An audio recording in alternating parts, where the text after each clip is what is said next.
Hey, James Newburn here with the UT Gardens, and I am so pleased that you have agreed to participate in this year's Art in the Garden. It's going to be just a bear of a good time, using that pun intentionally. But just to go over some of our notes for you to keep in mind. I've got my notes here, but let's start with the kids' forms. They'll either, and you have already chosen, an acorn or the bear's head. So pieces are displayed on our garden wall.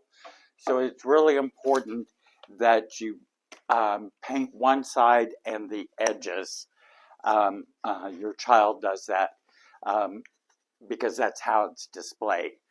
There's no need to paint the back unless they want to paint the back, but it won't show, however. And there will be brackets attached to the back that allow it to be mounted. So the back will not be shown whether it's painted or not. What we do request is that you print legibly in a permanent marker the child's name and age so we can just coordinate everything and not get anything mixed up. Be sure and check. There may be one side or the other that is more appropriate for painting. For instance, this side is very uniform, whereas this side has some variations in it.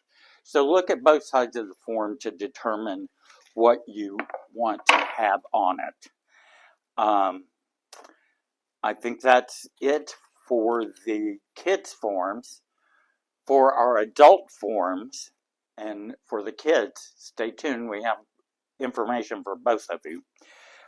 You'll receive it as assembled unless the artist let us know beforehand that you want it unassembled.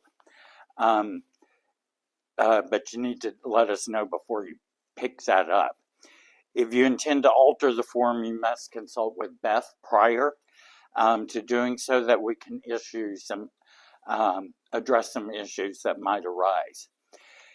Pieces are installed on a stake and placed throughout the garden. All edges, sides will be visible and should be decorated. Pieces fit fairly close to the ground on display, as you can imagine, because of our bears. But be sure and paint the whole thing. Don't obstruct the area around the holes drilled for attachment where the rod will be secured. For instance, this one. You don't need to put any embellishment here around that because that's where the bracket goes.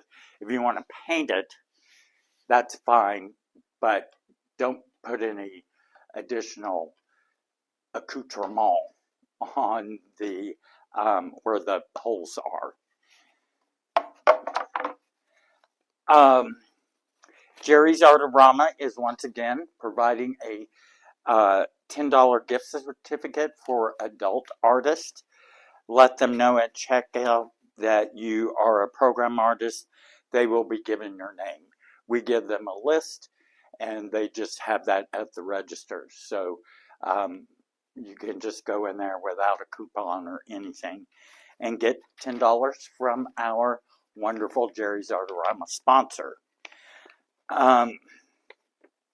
Some of the art pieces will be chosen for display at Sugarland's Visitor Center in Gatlinburg, or near Gatlinburg.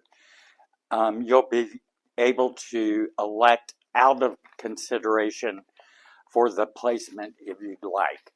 So there'll be a place that Beth has. Do you want to be considered for Sugarlands, or would you rather have yours displayed here in Knoxville?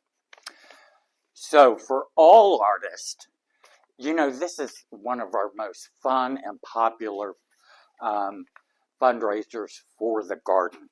So we want you to have fun, embrace the whimsy of painting a bear to be displayed in the gardens. We're excited to be partnering with Friends of the Smokies on this year's project. We're also excited that our Crossville garden will be participating this year. Most of the info in this video will apply to either location. If Crossville artists have any questions, they can contact Shalina or Beth for clarification. Pieces are due back to us by Friday, May 8th. That is the deadline, Friday, May 8th. All pieces must be returned. If you find you can't complete it for any reason, please return it unfinished ASAP so that a waitlisted artist can take it and repurpose it in some other way. In adding items to decorate the piece, attach securely. Use weather-resistant adhesive or attach mechanically.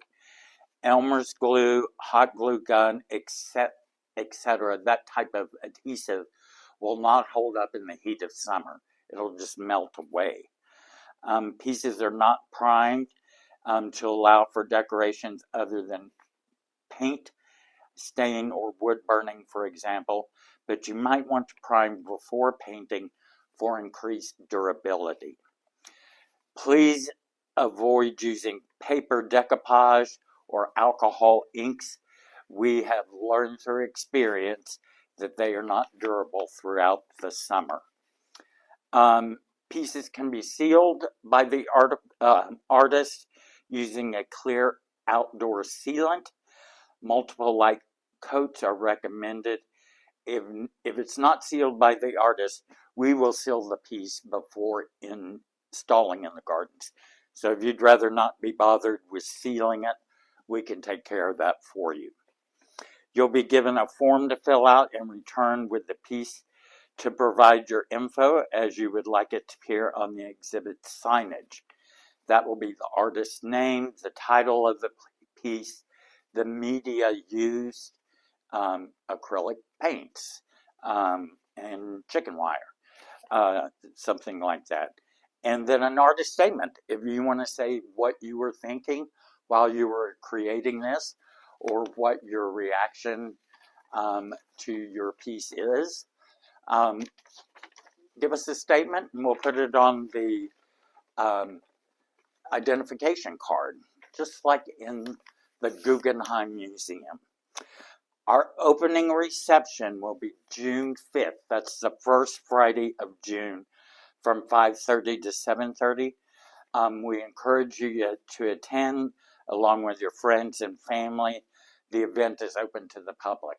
And we usually have a good response of both artists and just community people that want to see this exhibit. So please put that on your calendar.